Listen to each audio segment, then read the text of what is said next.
ahead. What's going on? Who do we have in the building? You got Pete, the Kid, Chocolate Quillen, the new WBO middleweight champion in the world. Nice. Yeah. Yeah. Okay. All right, so when we come back, we got a lot to talk about. Yeah. I saw the last fight. Crazy. And prior to that, I'm not a heavy boxing head, but my man told me about you. He's like, yo, you got to look out for this Kid Chocolate. I was like, all right, cool, I'll check him out. You know, so it's perfect timing. Let's get to the music. Don, you ready? 4-5 Junior Radio, you already know what it is. Yes. We got the middleweight champion of the world, Kid Chocolate in the building. Kid Chocolate. What up, man? What's up, man? How y'all doing? Hey. I'm just going to call you Kid. The chocolate thing kind of, you know what I mean? It's a man thing here, baby. Yeah, man. So tell us about, your recent fight and Wait. Let's run this down. You want to run down the stats? Yes. Okay, God. Total fights, am I saying this right? 28? 28 fights. Total wins, 28. 28. Wow. Wins by knockout, 20. Word. Wow. No losers, 0 draws, no contests. No contest. Exactly. Basically, he's How does awesome. that feel when you see that on the web like that, baby? Man, that just made me want to work harder because that's what got me right there. And all those stats is with the hard work I put into it and all the sacrifice I did over the years. And hey, that's what got me all those stats. And I think we got more to come. How far into your career did De La Hoya decide he wanted to snatch you up? Well, Because, I kind of had like a situation where every situation I got into, I kind of worked myself in there. Right. And I think that's what happened with Golden Boy. I talked to my managers and I was saying, yo, man, it look like I need to be ill with this other promoter and y'all need to work that out. Y'all got me with these people and that's what they did. And they asked me who I want to be with. And Golden Boy was on high on the list and they seemed very interested in me. Now I'm on the squad now. Yeah, now definitely De La Hoya was up at high, and he was only singing high praises about this man right here. Yeah. And then Mike Tyson called up, also Yes. just giving you crazy props and super excited about you. And then came up to the station the following day to co-sign you even more. How does that feel to have Mike Tyson just vouch for you? Well, I got a text message and somebody was like, yo, can you get Mike Tyson and his wife a ticket? And I'm like, What? Mike Tyson don't need to call me. Mike can just call the stadium and get the tickets. But Just walk it was in. real, but Showtime looked out and got him there, and I'm just very blessed to have a guy that I've been watching for so many years that it made me dedicate myself to the sport like I do, to actually like co-sign. And he was hype, like it he was was super hype, yeah. and that's why I'm glad that I was able to put in that performance. But I have to thank my hard work because that was a hard, long, agonizing camp that I put myself through. Yeah. How does one prepare for like the fight that you just had? How did you mentally, physically prepare for that? Well, you got to fight with the people who are surrounded with you. It's very key to have a small circle of people that really don't bring you that many distractions. I try to keep my family so much out of my boxing business and, just try to, like, work hard and like, inspire myself by working harder and doing things that I ain't think I can do. And I think that's what you got to do in each camp. You got to get better and work towards greatness. Definitely worked for you, man. Whatever you did, it worked. Damn, man, you put my man Winky right into retirement. I don't have to do that, though. He has to do it. Son. Damn, man, Winky's alright too, man. Boxing don't take no prisoners. Yeah, nah, I feel you. No, listen, I'm looking at everything right now, but this is actually kind of crazy. I'm very, very impressed. How many years you going into it professionally now? This is going into my 8th year. Wow, man, he's He's beasting gonna out start seeing here. money. Yeah, He's gonna start seeing money. Yes, People want to touch that record. You know what happened? I got Al Heyman on my squad as well, on my advisory team, and I think he's bringing me so many different things to look forward to, and I'm very blessed with that, man. Good luck. Yo, where's Jenny at? I'm right here. Jenny's told her she like needs- staring at him, man. She's like, But in a weird way. I told You her just yesterday. asked me my nationality. I think we're hooking up. I don't know. You got any questions, Jen? Yeah, I want to know, first of all, because it never looks like you're in pain or anybody's in pain when they're boxing. Do you feel pain when you're boxing? Well, my whole life been pain. I mean, but do you feel that punch like, God damn, that shit hurt my nose? Like, do you I feel? think I trained for that, and I think that's the hardest part to teach somebody to take a punch. The thing about boxing to make it separate, that's why the hardest thing for boxers to do is listen to people that never stepped in the ring and took a punch, because that's the biggest fight right there, to be able to say, you get hit and got to know what to do next. Well, tell us which one is. What was one of your toughest fights? My hardest fight has always been with myself. For real? Yes, it has. I have to say that because I look at a lot of those guys that I fought, and one of the guys that sticks out the most is named Thomas Padron. My first time going the distance in a 4-round fight, he showed me a lot of things that I thought I knew, But before I did, you know what I'm saying, I had to learn in that faith that everybody ain't get up in there and get knocked out. That's why it's hard for people to say, you're going to knock them out. I'm like, no, you know what? I think for the most part that nobody going to let you knock them out. You got to, you know what I'm saying, it's up to them. You got to earn that knockout. Yeah, and I think that's the biggest thing.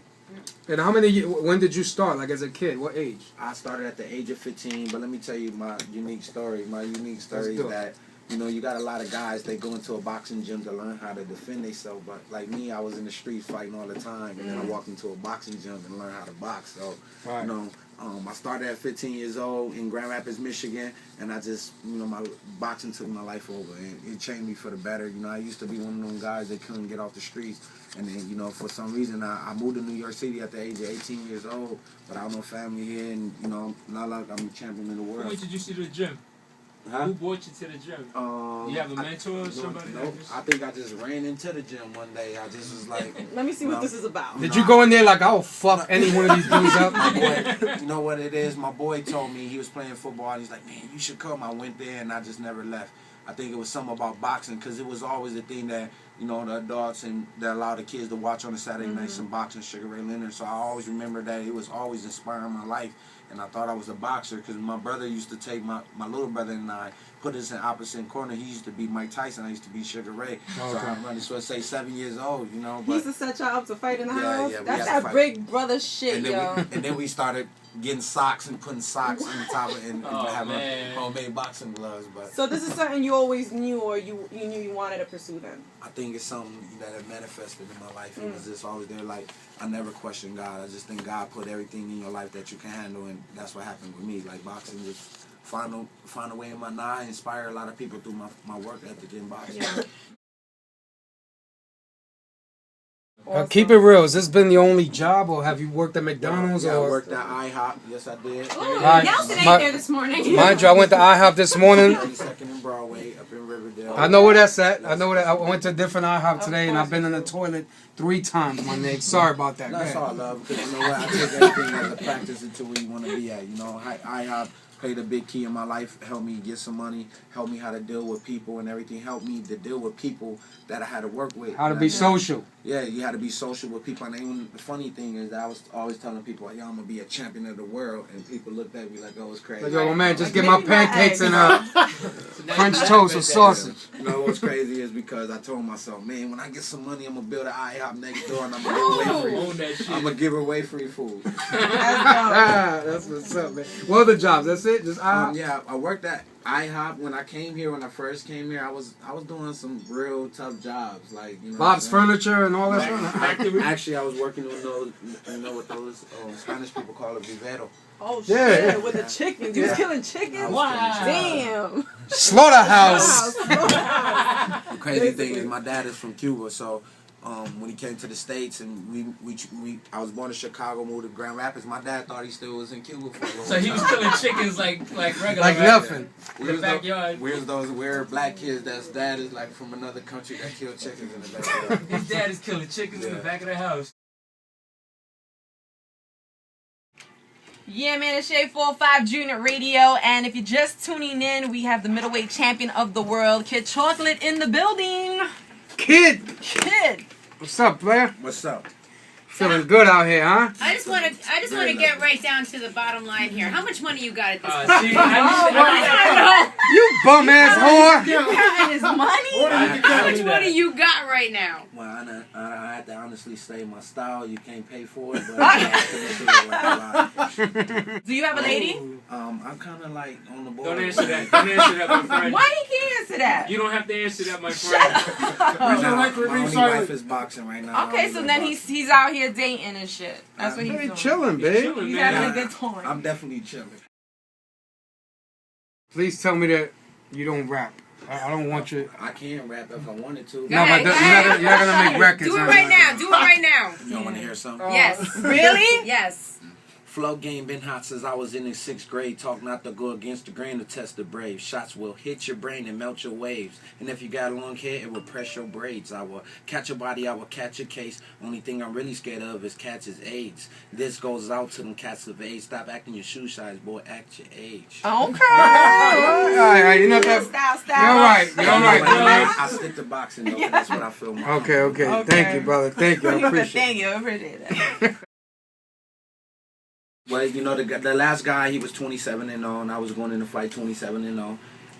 I just, when I heard him talk about the fight and everything, I just heard him sounding like all the other guys that said, I'm going to give him his first loss. Like, you know, me, I'm just saying I'm going to win the fight. I'm not worried about getting this dude his first light. And I said the show wasn't even about him, it's about me. You know what I'm saying? He's just along for the ride, you know. Josh, I got a question for you. How does it feel that, like, that whole card, it's a pretty good card, you know what I'm saying? Molinazzi was fighting a couple other guys.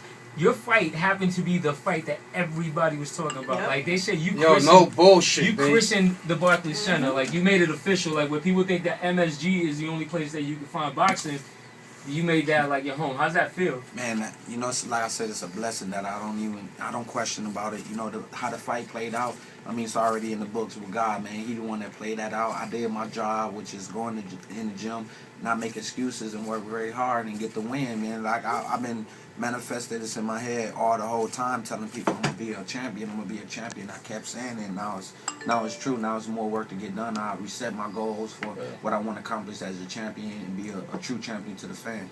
So if you have this fight that comes up in January, it's like November now, are you already training? Like, are you constantly training, or are you going to just have to go train harder? Like, how does it work? I just put myself through a 3-month training camp. I don't drink, I don't do drugs, I don't do I was going to offer you some Nuvo and you didn't want this shit. How can you turn that down? Come on, man.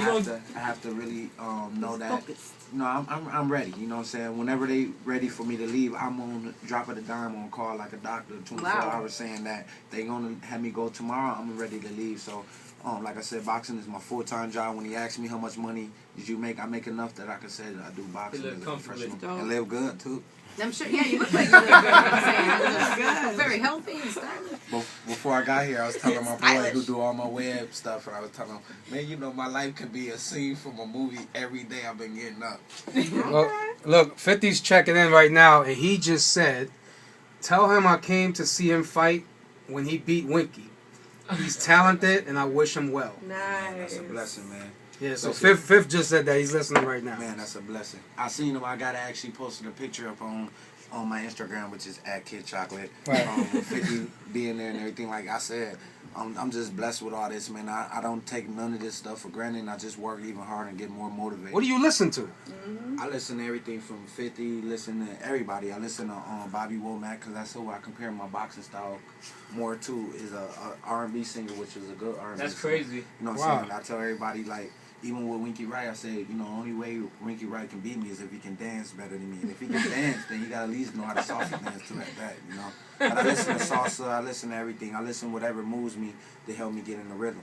That's what's up. That's crazy. That's good shit, man. That's a crazy answer, because most people would tell you other boxers, he gave you an artist. That's real. You want me to tell you what it is, though? I look at it like this, you know, especially describing my style to boxing. Like I said, you know, as a boxer, I fight with my personality. So that's what you see when you see me fight, actually get the fight. But when it was like, you know, why you listen to slow music when you train? I said, because I got to treat boxing like my lady. You got to be real good to her. You got to know what to say to her. And you got to know how to treat her. So that's a good lot answer. of those old school rhythms that they had teachers about, you know, being with Bobby a woman. Womack is real. Bobby Womack, baby. The truth.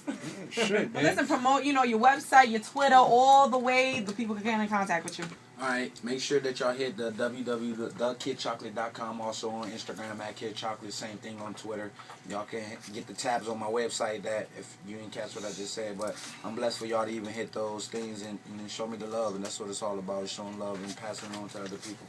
And definitely look out for him. He has an upcoming fight in January, which we'll definitely be hearing more about. Yeah, here. We gotta come out. We gotta come to the bar. Definitely. Yo, you gonna get tickets? I want tickets, man. You know what I tell people? Just wear a white She shirt. just moved there. I'm like, screw you. If y'all do come, I'm gonna sit y'all close enough where y'all gotta wear white shirts. Yeah. I'm getting blood everywhere. That's Oh, Yo, this is Pete, the Kid Chocolate Quillin, WBO middleweight champion of the world. Sending a shout out to G Unit Radio.